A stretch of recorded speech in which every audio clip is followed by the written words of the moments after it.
హరి ఓం శ్రీ గురుభ్యో నమ. నమ శంకరాయ చ. శ్రీ శంకర స్వరూప శ్రీ సచ్చిదానందేంద్ర సరస్వతి సద్గురు చరణారవిందాభ్యాం నమ. నమస్సభాభ్య. బ్రహ్మసూత్రాలు పంచాధికరణం విచారం చేస్తూ ఉన్నాము. స్వామివారి వ్యాఖ్యానము. ఇంట్లో జన్మాద్యధికరణము. బ్రహ్మము కేవలం వేదాంత వాక్యగమ్యము, వేరే ప్రమాణాంతరకే విషయం కాదు అని. అంటే బ్రహ్మం ప్రసిద్ధము అని చెప్పినారు కదా బ్రహ్మ అనే శబ్దానికి. మరి ప్రసిద్ధమైతే ఉపనిషద్వాక్యాలకు మాత్రమే ప్రామాణ్యం ఏమిటి? ఇంకా ఇతరే ప్రమాణాలు కూడా అక్కడ ప్రవర్తించవచ్చు కదా అనే అనుమానం. ఎందుకంటే భూత వస్తువు అని చెప్పినారు మీరు. భూత వస్తువు అయినప్పుడు సిద్ధ వస్తువు, అది ఏ దానికైనా విషయం కావచ్చు. మరి ఉపనిషద్వాక్యాల ద్వారానే అర్థం కావాలన్నది ఏముంది? నను భూతవస్తుస్త్వే బ్రహ్మణ ప్రమాణాంతర విషయత్వమేవ ఇది వేదాంత వాక్య విచారణ అనర్థికైవ ప్రాప్త. భూత వస్తువు అయినప్పుడు ఆ బ్రహ్మ వస్తువు వేదాంత వాక్యాలకు మాత్రమే ఎందుకు ప్రామాణ్యము? ఇతరే ప్రమాణాలు కూడా అక్కడ పని చేయొచ్చు కదా దాన్ని తెలిపేదానికి అనే ఆక్షేపణ. దానికి నా అంటూ ఉన్నారు, అంటే నిషేధిస్తూ ఉన్నారు. ఏమి? ఇంద్రియ అవిషయత్వేన సంబంధాగ్రహణాత్ అంటూ ఉన్నారు. అది ఇంద్రియాలకి విషయం కాదు నాయన బ్రహ్మ వస్తువు. ఇంద్రియాలకు విషయం అయ్యేదైతే వేరే ప్రమాణాలకి అది గోచరం కావచ్చు. కానీ ఇంద్రియాలకి ఎప్పుడో సంబంధం లేదో అప్పుడు అటువంటి దాన్ని, అంటే చాలా సూక్ష్మమైనటువంటిది అని అర్థమాయ. దాన్ని వేదాంత వాక్యాల ద్వారానే తెలుసుకోవాలి, కానీ ఇతరే ప్రమాణాలకి గోచరం కాదు.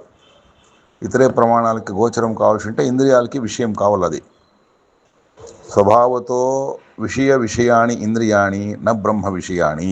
ఇది చాలా ముఖ్యం. స్వభావతో ఇంద్రియాలు ఏం పని చేస్తుంది? విషయాణి, అవి మనకి విషయాలు, దానికి మరి విషయాలు. ఇది బ్రహ్మ విషయంగా లేదు. న బ్రహ్మ విషయాణి. సతి ఇంద్రియ విషయత్వే బ్రహ్మణ ఇదం బ్రహ్మణ సంబద్ధం కార్యం ఇది గృహ్యతే. కార్యమేవ తు గృహ్యమాణం కిం బ్రహ్మణ సంబద్ధం కిం అన్యేన కేనచిద్వా సంబద్ధం ఇది నశక్యం నిశ్చేతుం. తస్మాత్ జన్మాది సూత్రం నానుమానోపన్యాసార్థం కిం తర్హి వేదాంతవాక్య ప్రదర్శనార్థం. బ్రహ్మమును ఇతరే ప్రమాణాలు విషయీకరించలేదు. బ్రహ్మము ఇంద్రియాలకు విషయమైంటే ఈ జగత్తు బ్రహ్మకే సంబంధపట్టిండేది అని తెలుస్తూ ఉండే. అయితే కార్యమైండేటువంటి జగత్తు మాత్రం మనకి గోచరమవుతూ ఉంది.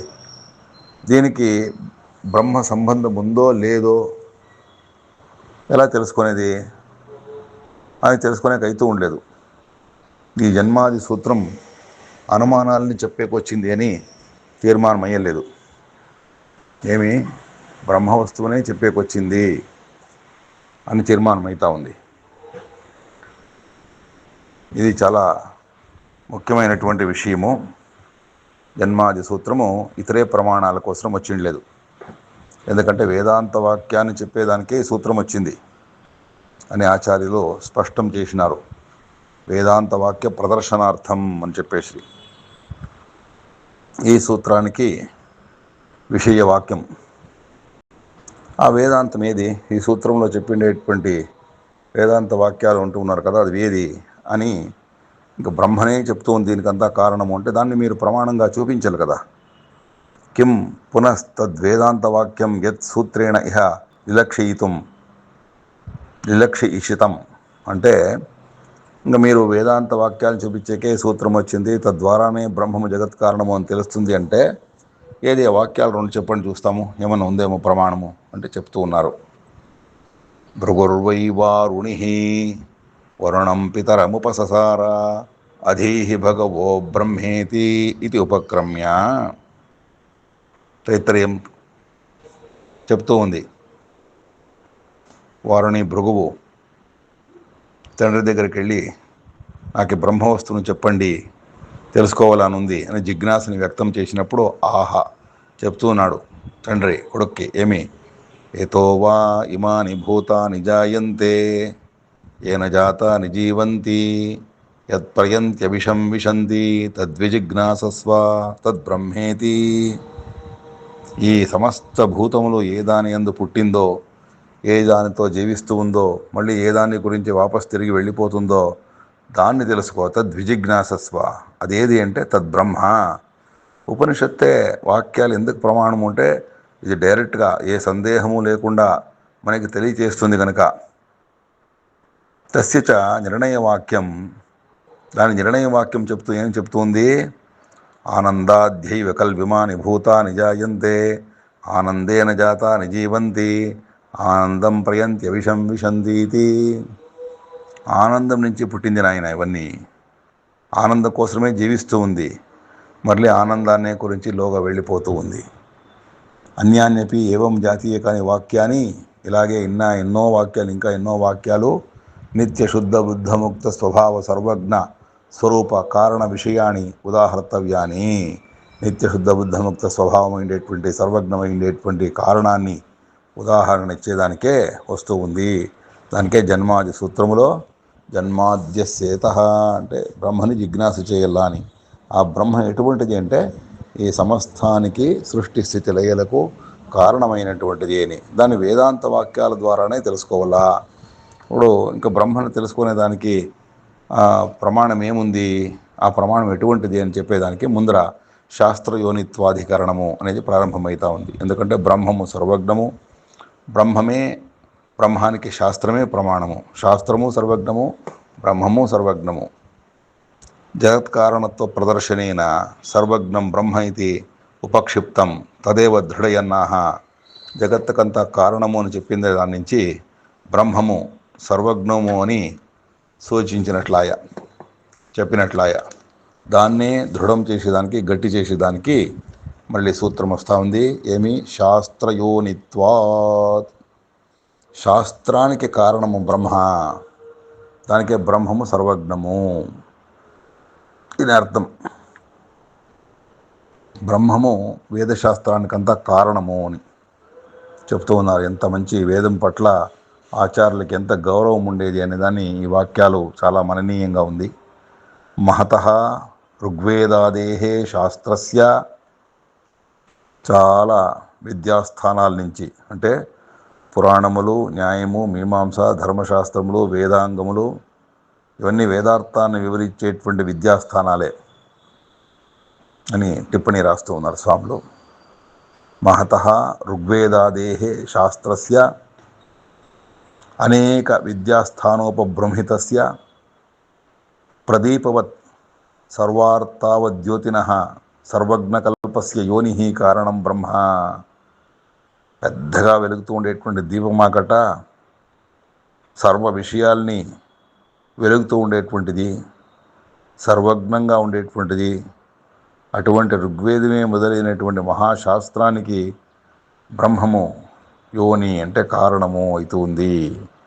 అనేక విషయాల్ని మరి వేరే ఏ సహాయము లేకుండా చెప్తూ ఉంది శాస్త్రం. అంటే కార్యములో కారణ గుణాలు ఎప్పుడూ కూడుకొనే ఉంటుంది అని చెప్పేదానికి విశేషణాన్ని ఇక్కడ పెడుతూ ఉన్నారు. యద్యద్ విస్తరార్థం శాస్త్రం యస్మాత్ పురుష విశేషాత్ సంభవతి యథా వ్యాకరణాది పాణిన్యాదేహే జ్ఞేయైక దేశార్థమపి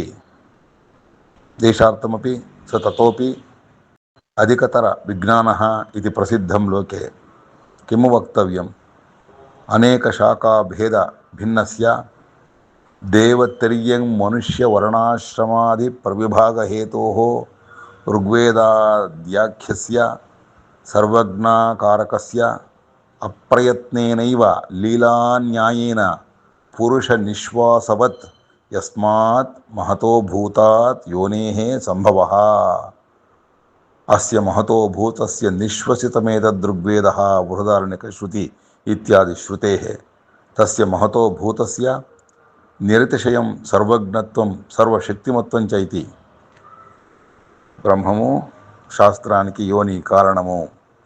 ఇటువంటి సర్వజ్ఞ గుణాల నుంచి కూడుకోండేదాని నుంచి ఋగ్వేదాది రూపంగా ఉండేటువంటి శాస్త్రం అంటే ఋగ్వేదం, యజుర్వేదం, సామవేదం, అథర్వణ వేదం అన్నీ చేర్చుకోవాలి మనం. సర్వజ్ఞుడు కాకుండా మరి ఎవరి నుంచినో దీనికి ఉత్పత్తి అవుతుంది అంటే నమ్మేకి లేదు. ఎందుకంటే తనకు తెలిసిండే దాంట్లో ఒక అంశాన్ని చెప్పే దాంట్లో వ్యాకరణమే మొదలైన శాస్త్రము పాణిని మొదలైనటువంటి ఆచార్యులు ముందుకొచ్చినారు.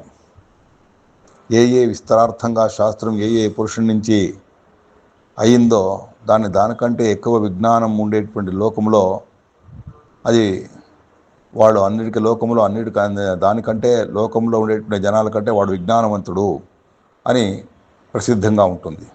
ఇప్పుడు సామాన్యులకి భాషా జ్ఞానం తెలుసు, కానీ వ్యాకరణం పాణిని రాశాడు కాబట్టి పాణిని వ్యాకరణంలో మహాబుద్ధివంతుడు అని అర్థమైంది.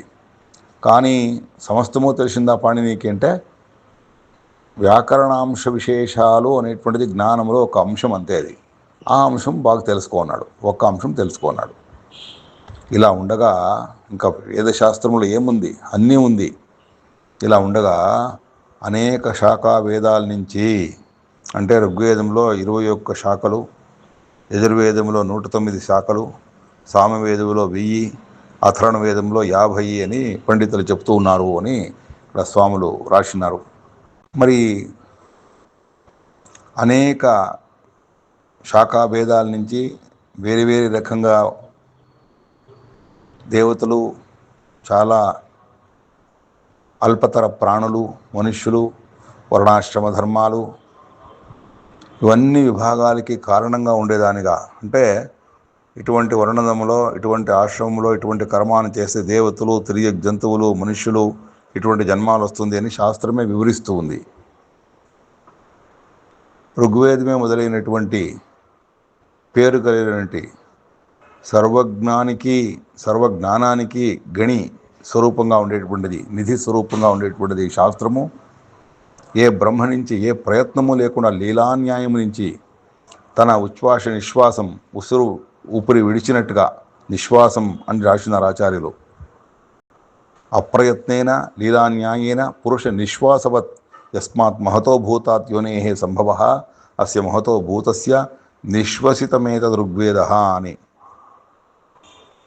ఈ మహాభూతం నిశ్వాసమే ఋగ్వేదము అని శాస్త్రమే చెప్తూ ఉంది. అంటే ఆ బ్రహ్మలో మనం లెక్క పెట్టేకి లేకుండా ఉండేటువంటి సర్వజ్ఞత్వము, సర్వశక్తిత్వము ఉంది అని ఇంకా చెప్పేది ఏముంది? ఇంత ప్రమాణం ఇస్తూ ఉన్నారు. బ్రహ్మానికి శాస్త్రమే ప్రమాణం. ఎందుకంటే శాస్త్రం విడిస్తే బ్రహ్మతత్వం తెలిసేకి సాధ్యమే లేదు. అథవా యథోక్తం ఋగ్వేదాది శాస్త్రం యోని కారణం ప్రమాణం అస్య బ్రహ్మణః యథావత్ స్వరూపాధిగమే శాస్త్రాదేవ ప్రమాణాత్ జగతో జన్మాది కారణం బ్రహ్మ అవగమ్యతే ఇత్యభిప్రాయః. చాలా స్పష్టంగా రాస్తూ ఉన్నారు. శాస్త్రం ఉదాహృతం పూర్వసూత్రే యతో వా ఇమాని భూతాని జాయంతే. ఇంకొక రీతిగాను ఈ సూత్రానికి అర్థం చెప్తూ ఉన్నారు. ఏమి అంటే ఋగ్వేదమే మొదలైనటువంటి శాస్త్రము ఈ బ్రహ్మ యొక్క నిజమైన స్వరూపాన్ని తెలుసుకునే దానికి యోని కారణము అంటే ప్రమాణం. శాస్త్రం అనేటువంటి ప్రమాణం నుంచినే ప్రత్యక్షాదులు కానీ అనుమానాదులు కానీ తదనుసారంగా ఉండేటువంటి తర్కాన్ని కానీ తిరస్కారం లేదు. అయితే శాస్త్రం అనేటువంటి ప్రమాణం నుంచినే ముఖ్యంగా జగత్తు యొక్క జన్మాదులకి కారణంగా ఉండేటువంటి బ్రహ్మను తెలియచేస్తుంది అనే అభిప్రాయం శాస్త్రం. ఈ శాస్త్రంలోనే ముందే చెప్పినారు, యతో వా ఇమాని భూతాన్ని జాయంతే అని, ఏ దాని నుంచి భూతములు పుడుతూ ఉందో అని. మరి చెప్పేసినారు కదా, ఇంక సూత్రం ఏమిటికి అని మళ్ళీ ప్రశ్న వస్తుంది. కిమర్థం తర్హిదం సూత్రం అంటూ ఉన్నాడు. ఈ సూత్రం ఎందుకట్లయితే యతో వా ఇమాని భూతాన్ని జాయంతే అని వేదమే చెప్పినప్పుడు మళ్ళీ శాస్త్రయోనిత్వాత్ అని ఎందుకు చెప్పాల్సిండా?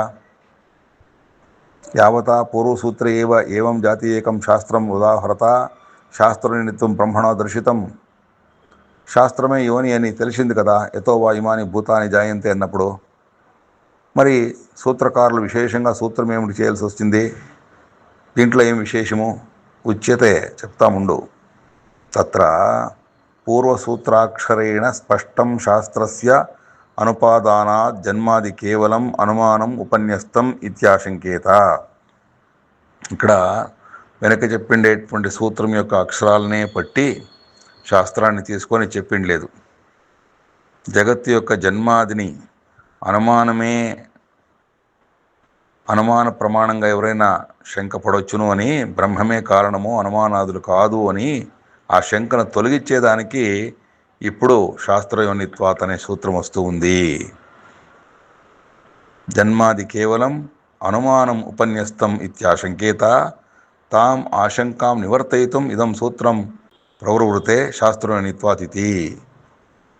ఇది ముఖ్యంగా శాస్త్రయోనిత్వాధికరణము ఇక్కడికి ముగుస్తుంది. ఇంకా 4వ సూత్రం సమన్వయాధికరణం. ఈ సమన్వయాధికరణం చాలా గొప్ప విషయము. ఎందుకంటే మనం శంకర దిగ్విజయము అని శంకరాచార్యుల చరిత్ర చెప్తూ ఉంటాం. అయితే సచ్చిదానందేంద్ర సరస్వతి మహాస్వామి వారు చెప్తారు, ఈ సమన్వయ సూత్రానికి రాసినటువంటి భాష్యమే శంకర విజయము అంటారు. ఎందుకంటే ఇక్కడ పూర్వమీమాంసకుల పక్షాన్ని సంపూర్ణంగా తిరస్కరిస్తారు ఆచార్యులు. అది ఎట్లా తిరస్కరిస్తారో, వాళ్ళ అభిప్రాయాలు ఏమి అనేది స్పష్టంగా మనం నిదానంగా తెలుసుకోవాలా. ఇది ఒక్కసారి మనం ఇలా చదువుకొని పోయింటే, అర్థం సూక్ష్మంగా తెలుసుకొని పోయింటే, ఇంకా మనం లోతుగా తెలుసుకోవాలన్నప్పుడు సూత్ర భాష్యార్థ తత్వ వివేచని అని 3 వాల్యూమ్స్ రాశారు ఈ పంచాధికరణాలపైనే స్వాములు. విశేషంగా సంస్కృతంలో మరీ వ్యాఖ్యానం పెట్టారు దానికి, భాష్యం కాకుండా. అది ఇంకా చాలా లోతుగా ఉంది, చాలా విస్తారంగా ఉంది. ఇది వినిన తర్వాత నెక్స్ట్ నిదానంగా అది చూస్తాం. కానీ ఇప్పుడు సద్యానికి మనం సమన్వయాధికరణాన్ని నిదానంగా ఆత్రం పడకుండా ప్రతి ఒక్క వాక్యాన్ని విని, పూర్వపక్షులు ఏం చెప్తారు, పూర్వమీమాంసకులు ఏం చెప్తూ ఉన్నారు, ఏ శృతి సంబంధమైనటువంటి యుక్తుల ద్వారానే ఆచార్యులు వాళ్ళని ఎలా ఖండిస్తారు, అద్వైత తత్వాన్ని ఎలా ప్రతిపాదిస్తారు, ఇవన్నీ చాలా గొప్ప విషయాలు. ఇవి తెలుసుకునే ముందర ప్రయత్నం చేస్తాము. హరి ఓం తత్సత్ బ్రహ్మార్పణమస్తు.